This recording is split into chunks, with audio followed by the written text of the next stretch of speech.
And welcome everyone to Sports Talk Line, where we talk sports 24/7, 365.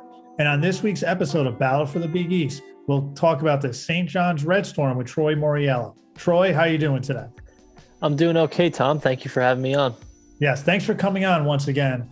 And, before we talk about where St. John's basketball is now, we should probably review, I would say focus on the second half of the season for St. John's, because for the most part, they were a bubble team. They probably had one or two critical losses that prevented them from making the NCAA tournament.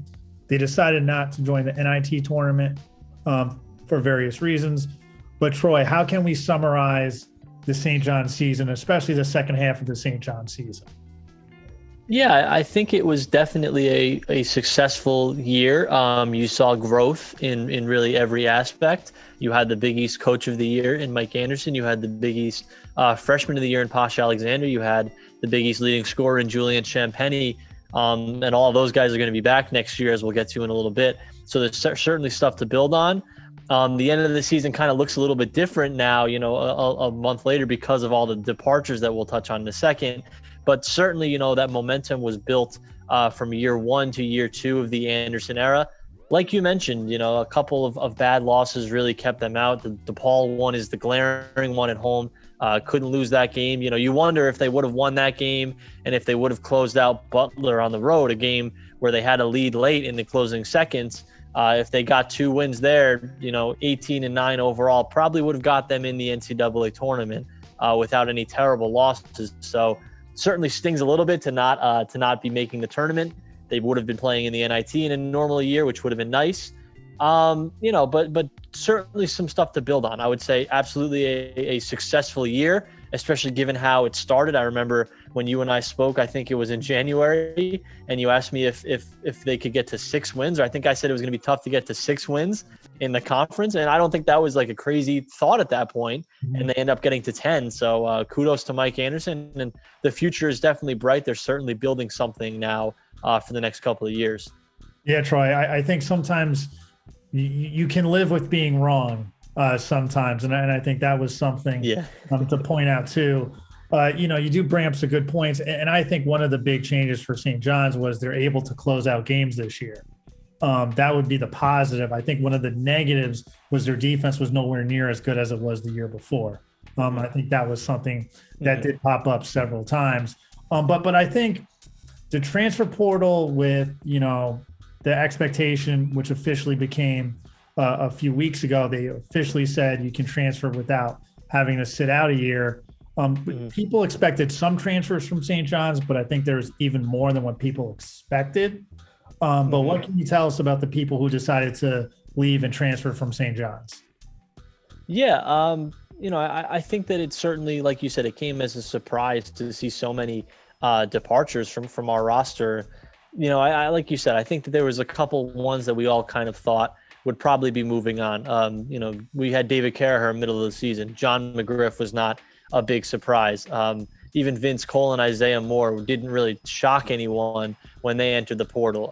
Even Josh Roberts going to the transfer portal was not surprising. The two big real surprises were Marcellus Earlington and Greg Williams, two guys who had stuck around, through a coaching change, who both figured to be pretty integral parts of next year's team. Williams could have potentially been a starter. Certainly was going to play big minutes on next year's team that would have had, or that still has, NCAA tournament aspirations. And Marcellus Earlington obviously would have probably played, around 15 to 20 minutes on that team as well. So those were the two real surprises.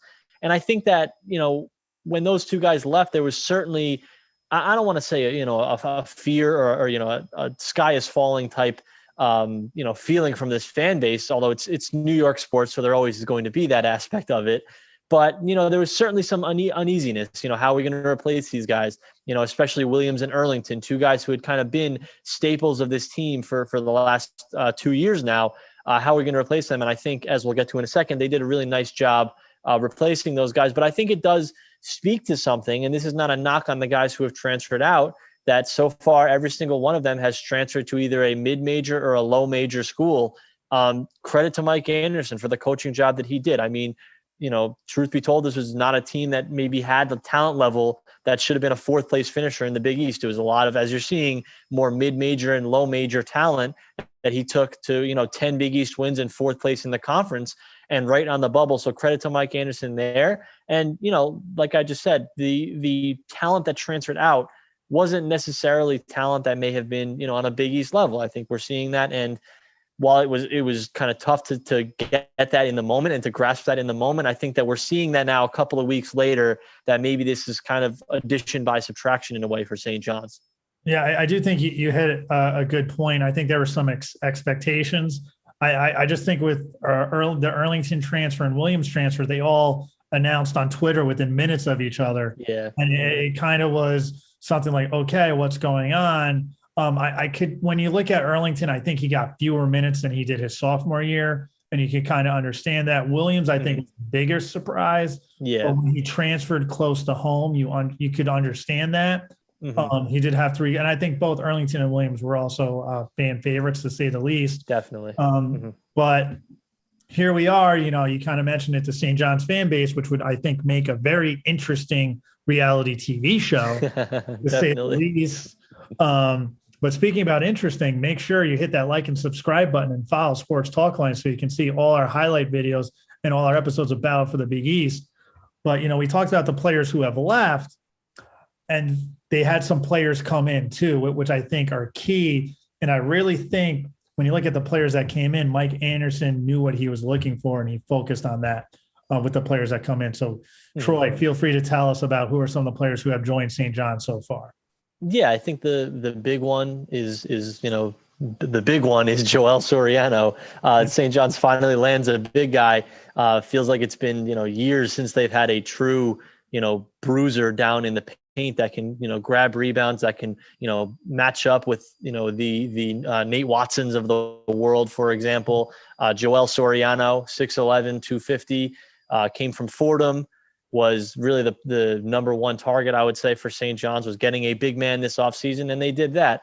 Soriano's got to make the leap now from, an A10 school, which is kind of more of a mid-major. Obviously, Fordham was not good at all this season. He's got to make that leap to the Big East. But, you don't need Joel Soriano to be a, 20-point, 15 rebound a night type guy. You just need someone who's gonna attack the glass for you, to get defensive rebounds and to start your break.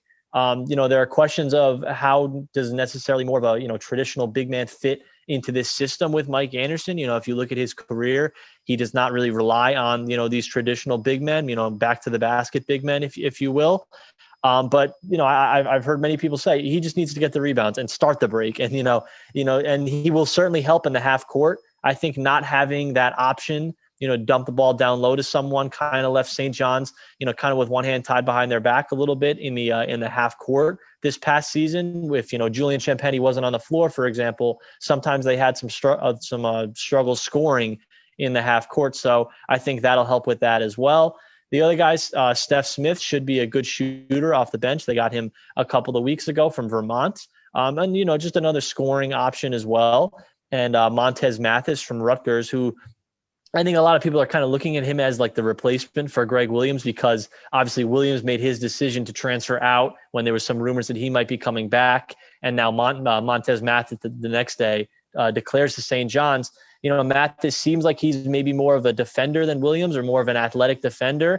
Seems like he's going to create a lot of havoc. Came from Rutgers, as I mentioned, is in that defensive style system. You want to see if he can kind of break out a little bit on the offensive end. Maybe he's had some big games shooting the ball, but I think Mathis is going to be more a wing, a wing and full court defender for St. John's. And I'm interested to see how Posh Alexander and Mathis line up and give other teams fits bringing the ball up, really. And then you've got Aaron Wheeler from Purdue, kind of a wing slasher type guy, another guy who played in a system that maybe wasn't totally conducive to his talents at Purdue. Another Big Ten team that likes to play these rock fights, that likes to play these, games in the 50s and the 60s. Wheeler seems like a very athletic kid, just from what I've seen of him. I didn't watch a ton of Purdue basketball, but I in the highlights that I've seen, it seems like a lot of his stuff was in transition, was getting out on the run, and he can shoot the ball a little bit as well. So, like I mentioned before, they lose a bunch of guys to really mid-major and low major. And then you look at what they've brought in. They've brought in Rutgers. They've brought in Clemson. They've brought in Purdue. and they've brought in, a guy from Vermont, another really good program. Those are two teams that went to do the NCAA tournament this year, and a Vermont team that's always kind of in the picture as well in their conference. So that the talent level seems like it's certainly rised, and it certainly seems like they did a good job on the transfer market, upgrading the talent that they've lost. Yeah, I think when you look at it, you'd have to agree with that. They filled their needs, specifically with Soriano, who's also a New York player coming from Yonkers, who played at Stepinac. I think that was a big get. Yeah. Aaron Wheeler, who's from Stanford, who actually grew up a St. John's fan. Apparently he was a fan of the D'Angelo Harrison St. John's Red Storm team. So I think, too, when you look at Soriano and Wheeler, I feel like Soriano, when you play a team like Villanova that goes small ball, it's either Soriano needs to dominate the paint or you put Wheeler at the 5 spot so he can defend those Villanova bigs, to say the least, who are mostly wings in a 6'9" frame. But I feel like Mike Anderson has addressed some of the needs. They wanted to improve defense. Mathis, from what I'm seeing, he's just like Posh Alexander, and I think everyone loves the way Posh Alexander plays. So it looks like he's going to fit the system very well. But it looks like there's still some needs that St. John's has. They said they wanted to get 2 more guards after Joel Soriano committed. They got Mathis. Later, you got to love when Mike Anderson puts out that Red Storm tweet. It's like when he puts out the white smoke. But who are some other players that St. John's is in the hunt for? But this is also difficult because St. John's recruiting, they keep it hush hush. You don't see something until a player is like, oh, they're my final 2, and everyone's like, huh? Yeah, exactly. I wish I had some specific names, but yeah, they really keep it very close to the vest. As you mentioned, Montez Mathis last week, at the end of last week, comes out, says, here's my final 2. It's Clemson and St. John's. And Zach Braziller, the beat reporter who really, is clued in on everything St. John, said he didn't even know that they were really in on Mathis. Seriously. So we could see, another commit kind of come out of nowhere. What I will say is I would like, as a fan, to see them pick up another shooter. They wanted to pick up 2 guards. They picked up Montez Mathis, who, like we mentioned, is a defensive, is going to be a bully on the defensive end, is going to really, be a good combo with Posh, giving other teams fits on the defensive end, but isn't necessarily a great shooter. And wasn't a great shooter. And maybe that was just the system that he played in. Again, at Rutgers, we don't know. Maybe that will transfer over.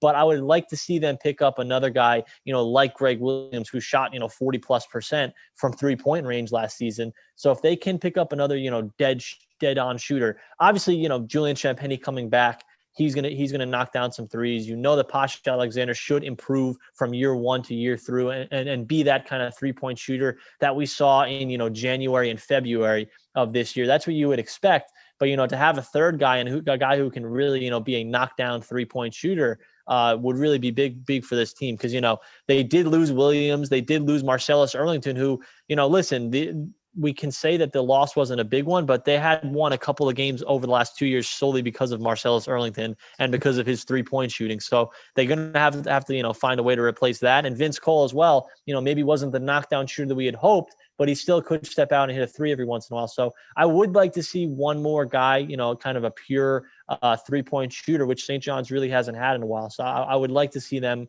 go in that direction with one of their final scholarships. Yeah. And the last question before we go off the air, I listened to your last podcast with Zach Braziller, who does cover the St. John's beat pretty well. And Zach alluded to there could be a superstar coming to St. John's, which is kind of like, all right, who is he talking about? Do you have any idea who do you think the superstar is? Because, some St. John's fans will immediately jump to Champagnie from Pittsburgh. But I think that's kind of a little like, it's not happening. So it's called the horses. But who do you think would be the superstar who Zach Braziller maybe alluded to that could come to St. John's next year? Yeah. Again, I don't have a specific name in place, but, someone locally I think would be the number one option.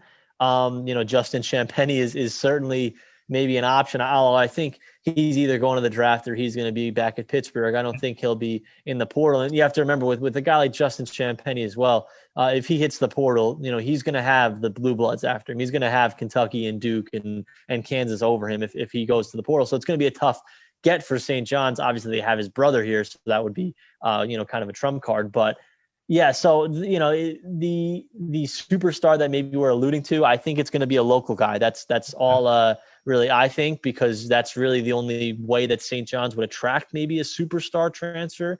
They don't have the facilities, they don't really have the money or the prestige maybe that these blue bloods have. So if you're talking about recruiting a kid who's kind of a household name in the college basketball landscape right now, maybe someone who's not in the portal yet that we don't know about, they're going to need to sell something. And I think what they would sell is that kid coming home. So if I had to just speculate as to what type of player we're seeing, it would probably be, some sort of a New York City, a kid with New York City connections. And I'll say this, if they do land another really high impact player, if it is someone who we don't know about yet, if it is someone that's maybe in the NBA draft that has to pull out of the draft and then portal and go to St. John's, if it's someone like that, I think that, not only are we looking at, NCAA tournament expectations and top half of the Big East expectations, I think we're looking at like legitimate top 25 expectations if they can do that. And if Julian Champagnie, there's a lot of ifs there, obviously, but as a St. John's fan, you always want to dream, if Champagnie's back and if they do land this other, superstar level player, I think we're looking at a team that could be considered, a top 25 type team, but that's a far way away. For now, I think that they are certainly a tournament team. I think that they are certainly a top, I would say 5 or 6 team in the conference right now. And I think that, going into next season, there's no reason to think that the expectation should not be NCAA tournament unless Julian Champagnie does, I don't want to say the unthinkable, but the unexpected, and remains in the draft, which I don't think he will. So with Champagnie back, with Posh back, with the coach of the year, and with all the additions that St. John's has brought in, I think that it's going to be a bright year, and I think we're going to continue to see that momentum building next year for St. John's. Yeah, the only thing I can really think of that kind of fits your description of a superstar who you mentioned put their name into an NBA draft wars, then transferred back, which I don't know how much of a pipe dream this is, but it'd be Jose Alvarado, who was at Georgia Tech, because I believe he was close to coming to St. John's, but then Justin Simon came in. And it would be interesting to see if he comes back too. It's also, would he be a point guard? And I really think if you're St. John's, as great as Posh Alexander is, you might not want to give him 30 minutes a game to say, like, you might want to maybe keep him maybe high 20s, low, if that. So he's fresh and ready to go with his playing style. You might have to protect him from himself. But Troy, before we leave, can you tell us all where we can find you on social media? Sure. Yeah, you can find me on Twitter at Troy Mauriello. The last name is Mauriello. I do the Seeing Red podcast, as you mentioned, covers St. John's basketball. We'll have a show out probably in the next couple of weeks, kind of talking about the recent off season for St. John's. We're going to have a big interview coming up, so that's my tease. So definitely check that out if you're a St. John's fan. All right, thanks for coming on, Troy, and everyone there. Remember to listen like you play with intensity.